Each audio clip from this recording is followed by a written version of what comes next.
Bismillahirrahmanirrahim. Assalamu alaikum students of 6th class. I am your maths teacher Miss Ismat. How are you students? I hope all of you are fine at your home. Dear students, lecture number 6 में हमने direct proportion and inverse proportion के बारे में पढ़ा था और question number 7 and 8 किया था. आई होप आपने उसकी प्रैक्टिस की होगी और आपको समझ भी बहुत अच्छी आई होगी. Now today this is my lecture number 7 और इसमें आज हम क्वेश्चन नंबर 9 स्टार्ट करेंगे.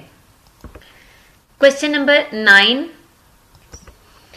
If 40 workers do a work in 35 days, in how many days will the same work be done by increasing 10 more workers?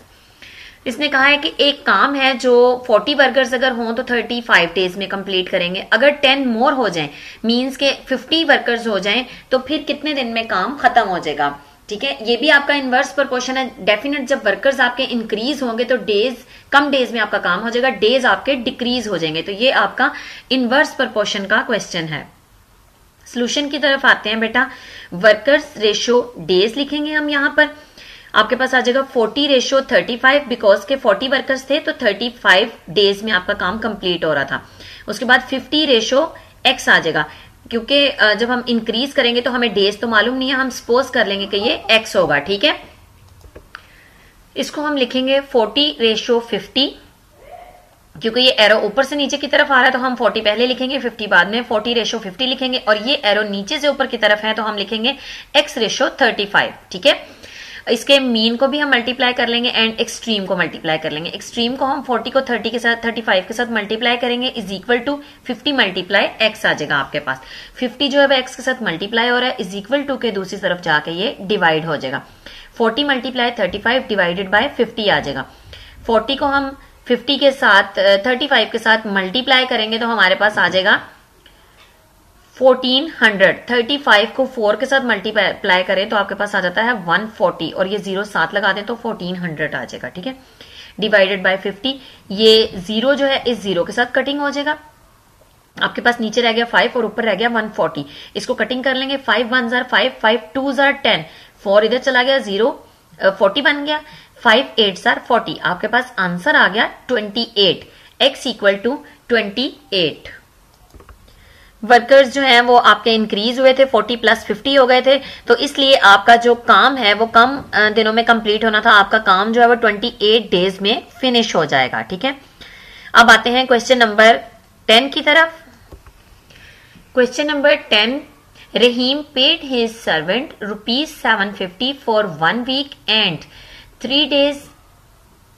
What amount will be pay him for a month of 30 days.